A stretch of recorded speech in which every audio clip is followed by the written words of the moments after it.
Shalom, selamat pagi. Video ini berisi tentang pembahasan materi beserta latihan-latihan soal Bupena 5D tema 9 subtema 1 pembelajaran 1 sampai dengan 3. Silakan disimak dan jangan lupa di subscribe ya supaya tidak ketinggalan dengan video-video selanjutnya. Tema 9 subtema 1 dengan judul Benda Tunggal dan Campuran. Pembelajaran 1 muatan bahasa Indonesia KD 3.4 dan 4.4. Menjelaskan isi iklan dalam media cetak. Iklan adalah informasi untuk mendorong, membujuk, atau memberikan pengaruh kepada pembaca agar tertarik pada barang atau jasa yang ditawarkan. Iklan disajikan dalam bentuk media cetak dan media elektronik. Iklan media cetak merupakan iklan yang ditulis atau dicetak.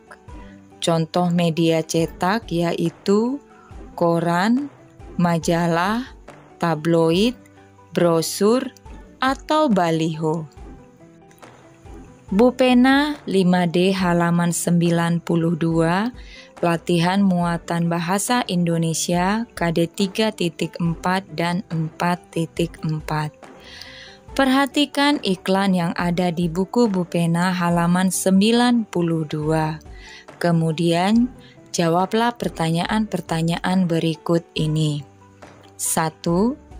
Apa arti kata keunggulan pada iklan di buku Bupena halaman 92? Jawabannya, arti kata keunggulan adalah kelebihan. Pertanyaan nomor 2, adakah kata asing dalam iklan tersebut? Tuliskan kata tersebut beserta artinya. Jawabannya ada. Di sini ada 4 kata asing. Yang pertama, referensi, artinya sumber acuan. Yang kedua, ilustrasi, artinya gambaran atau gambar. Yang ketiga, fakta, artinya kenyataan. Yang keempat, konsep, artinya rancangan. 3. Tuliskan isi iklan tersebut. Jawabannya, iklan tersebut berisi nama-nama buku dari seri referensi bagi siswa dan berisi keunggulan dari seri referensi bagi siswa. Muatan IPA KD 3.9 dan 4.9, benda dalam kehidupan sehari-hari. Di sekitar kita banyak terdapat benda. Ada benda cair, benda padat, dan benda gas. Benda-benda itu menempati ruang dan memiliki massa. Artinya, benda-benda itu bisa diukur volumenya dan bisa ditimbang massanya. Segala sesuatu yang memiliki massa disebut materi. Perhatikan gambar berikut ini. Gambar yang pertama, air hangat menempati ruang dan memiliki massa. Gambar yang kedua, susu bubuk menempati ruang dan memiliki massa. Air hangat dan susu bubuk termasuk materi. Masih banyak contoh materi yang ada dalam kehidupan sehari-hari. Contohnya, kecap, gula, susu kental manis, garam termasuk materi juga. Bupena 5D halaman 93, latihan muatan IPA KD 3.9 dan 4.9. Pertanyaan nomor 1, apa yang dimaksud dengan materi? Tuliskan contoh-contoh materi yang ada dalam kehidupan sehari-hari. Jawabannya, materi adalah segala sesuatu yang memiliki massa. Contohnya, kecap, gula, susu kental manis, dan garam. 2. Lengkapilah bagan berikut ini. Bagannya tentang sup buah. Sup buah itu terdiri atas air, susu kental manis, buah-buahan, dan sirup. Pembelajaran 2 muatan bahasa Indonesia KD 3.4 dan 4.4. Menjelaskan unsur-unsur iklan media cetak.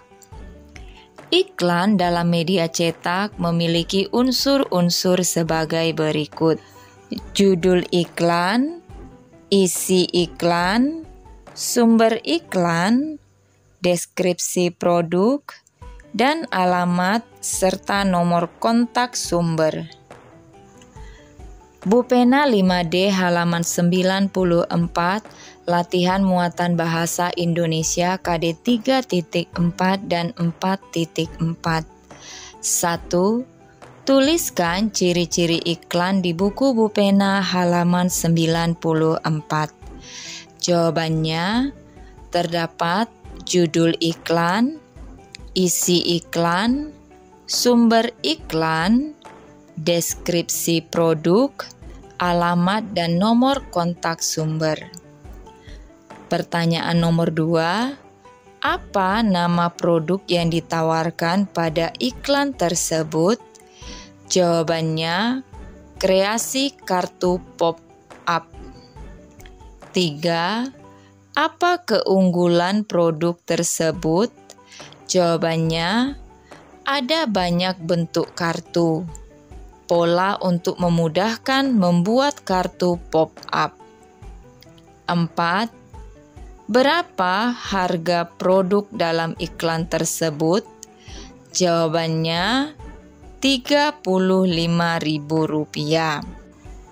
5. Bagaimana cara agar konsumen mendapatkan informasi lebih lanjut mengenai iklan tersebut? Jawabannya, menghubungi nomor kontak sumber. Pertanyaan nomor 6, tuliskan keunggulan produk yang terdapat pada iklan tersebut.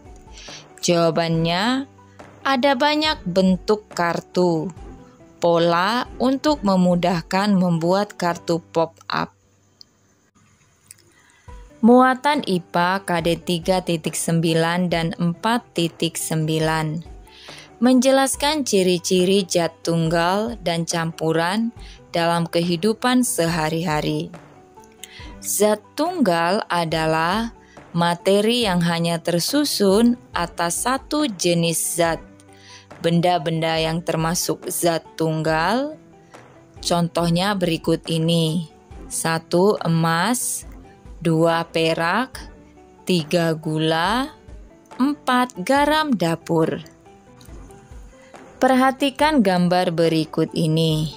Gambar berikut ini adalah contoh campuran zat. Campuran adalah materi berupa kumpulan dari 2 zat atau lebih zat. Dalam campuran, sifat-sifat zat asal masih tetap tampak. Contohnya, air teh manis yang merupakan campuran dari air matang, serbuk teh, dan gula pasir. Bupena 5D halaman 95, latihan muatan IPA KD 3.9 dan 4.9. Pertanyaan nomor 1, kelompokkan benda-benda di buku Bupena halaman 95 ke dalam zat tunggal atau campuran. Jawabannya, yang termasuk ke dalam zat tunggal: emas, besi, kayu, garam dapur, tembaga, arang, oksigen, dan air kelapa murni.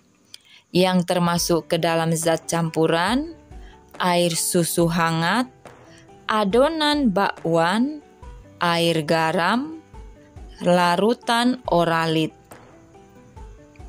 2. emas dan perak murni digolongkan ke dalam zat tunggal. Menurutmu, mengapa kedua benda tersebut digolongkan ke dalam zat tunggal? Jawabannya, karena tersusun atas satu jenis zat.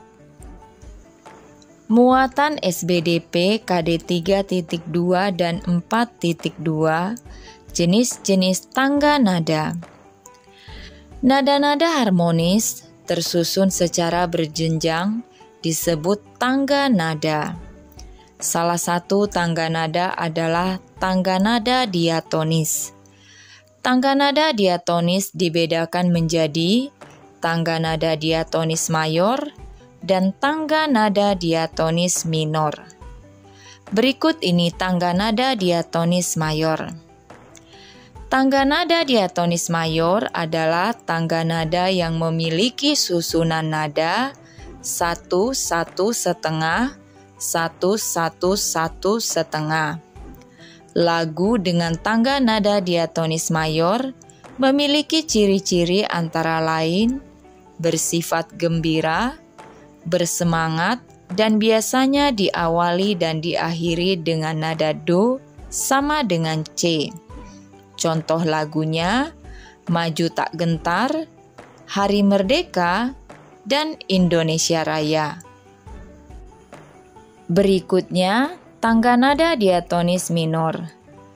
Tangga nada diatonis minor adalah tangga nada yang memiliki susunan nada 1 setengah, 1-1 setengah, 1-1. Lagu dengan tangga nada diatonis minor memiliki ciri-ciri bersifat sedih dan biasanya diawali dan diakhiri dengan nada la sama dengan A. Contohnya Gugur Bunga, Syukur, dan Himne Guru. Tangga nada diatonis minor dibedakan menjadi 3 jenis, yaitu tangga nada minor asli. Tangga nada minor asli adalah tangga nada minor yang hanya memiliki nada-nada pokok, belum mendapat nada sisipan. 2. Tangga nada minor harmonis. Tangga nada minor harmonis adalah tangga nada minor yang nada ketujuhnya dinaikkan setengah laras dan saat turun jaraknya tetap sama. Tangga nada yang ketiga, tangga nada minor melodis. Tangga nada minor melodis adalah tangga nada minor yang nada ke-6 dan ke-7 dinaikkan setengah laras dan saat turun nada ke-6 dan ke-7 diturunkan setengah laras. Bupena 5D halaman 97, latihan muatan SBDP KD 3.2 dan 4.2. 1. Tuliskan perbedaan tangga nada diatonis mayor dan diatonis minor dari susunan nada dan sifat lagunya. Jawabannya, tangga nada diatonis mayor memiliki susunan nada yaitu 1-1 setengah, 1-1-1 setengah, dan bersifat gembira, bersemangat, dan biasanya diawali dan diakhiri dengan nada do sama dengan C. Tangga nada diatonis minor memiliki susunan nada yaitu 1 setengah, 1-1 setengah, 1-1, dan bersifat sedih, serta biasanya diawali dan diakhiri dengan nada la sama dengan A. 2. Tuliskan masing-masing 2 lagu wajib nasional yang bertangga nada diatonis mayor dan minor. Jawabannya, contoh lagu bertangga nada diatonis mayor adalah Maju Tak Gentar, Hari Merdeka, dan Indonesia Raya.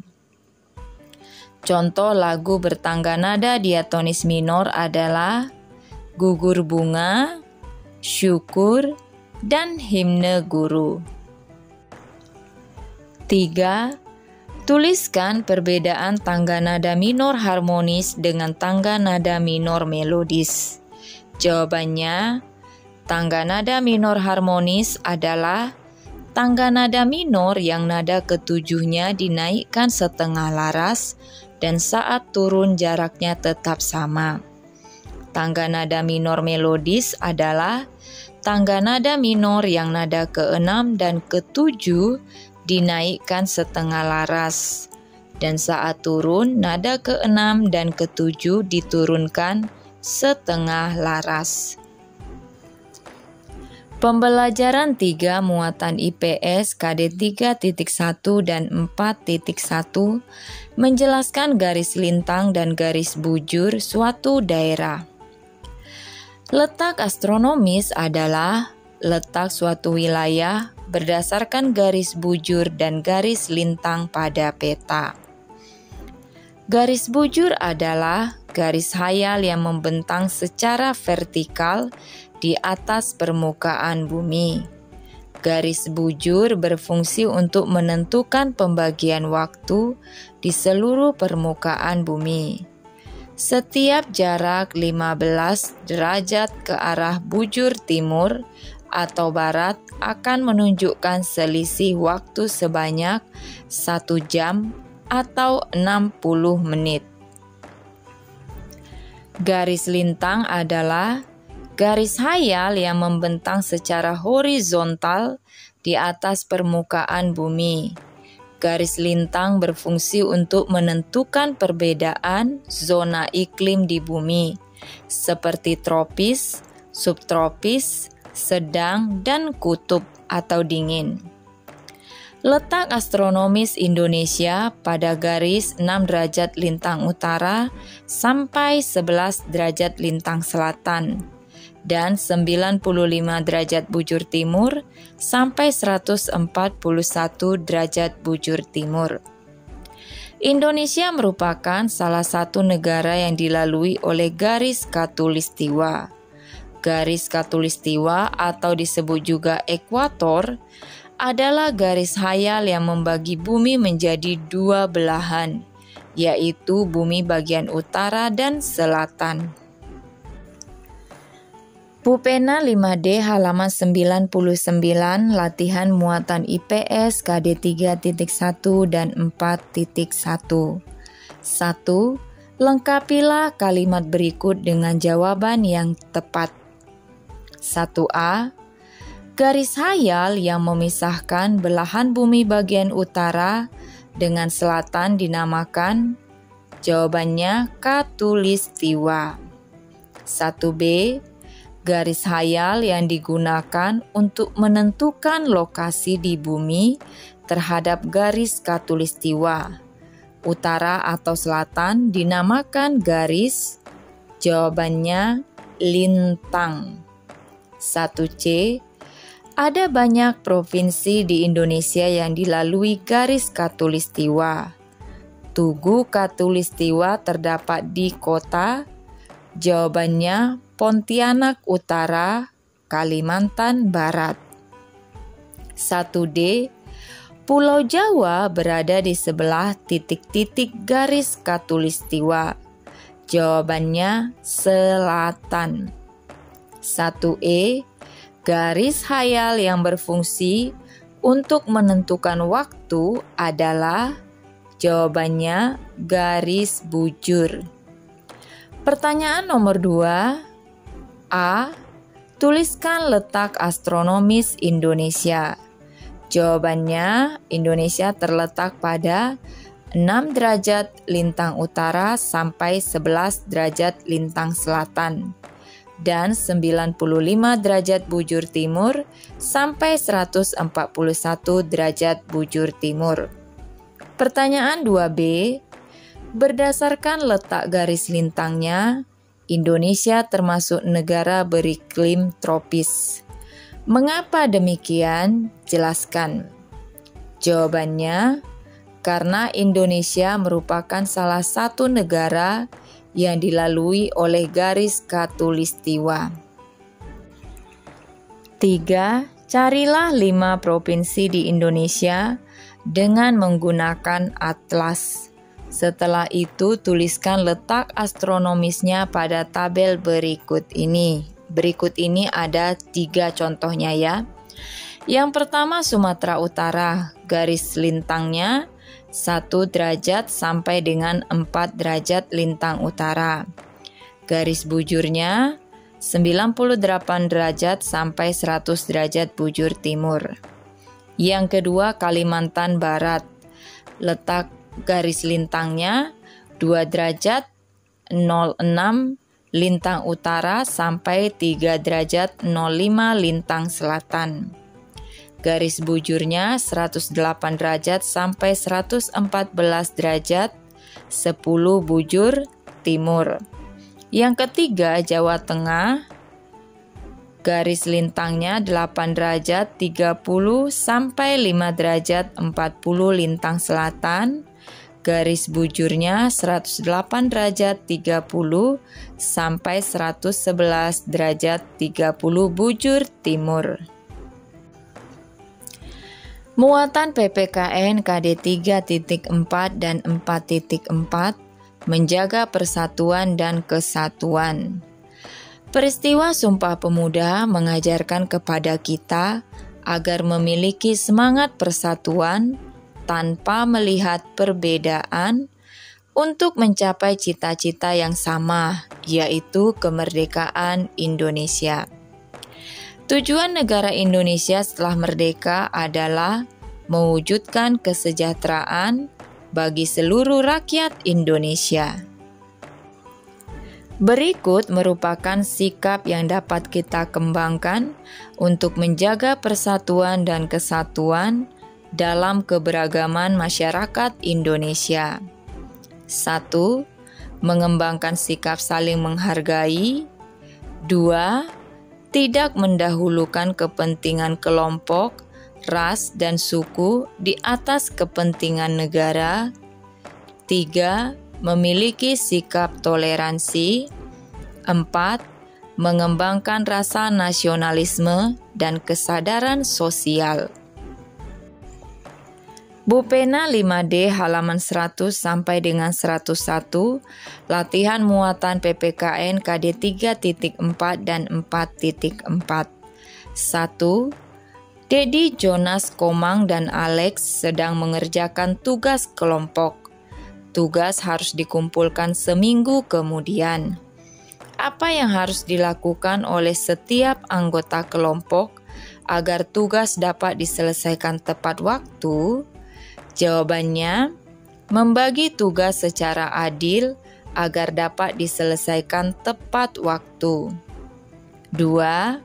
Dedi, Lani, dan Mela bertugas piket di kelas pada hari yang sama. Lani tidak bisa masuk sekolah pada hari piket karena sakit. Apa yang sebaiknya dilakukan agar tugas piket dapat diselesaikan dengan baik?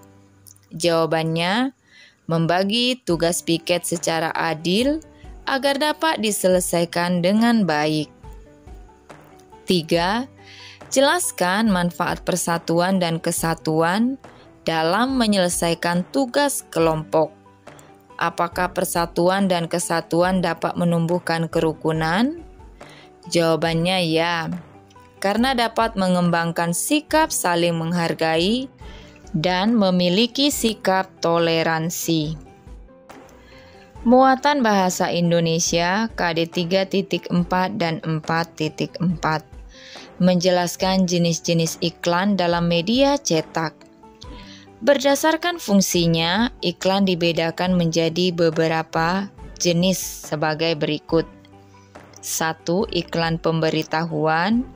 2. Iklan undangan. 3. Iklan layanan masyarakat. 4. Iklan permintaan. 5. Iklan penawaran. Selain berdasarkan fungsinya, iklan juga dibedakan berdasarkan bentuknya, yaitu iklan baris dan iklan kolom.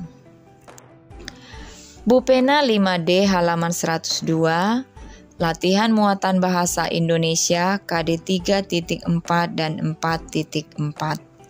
Pertanyaan nomor 1, manakah yang termasuk iklan baris dan iklan kolom?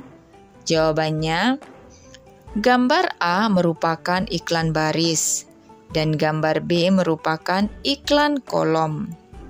Pertanyaan nomor 2, apa nama produk yang ditawarkan pada kedua jenis iklan tersebut? Jawabannya alat-alat dapur.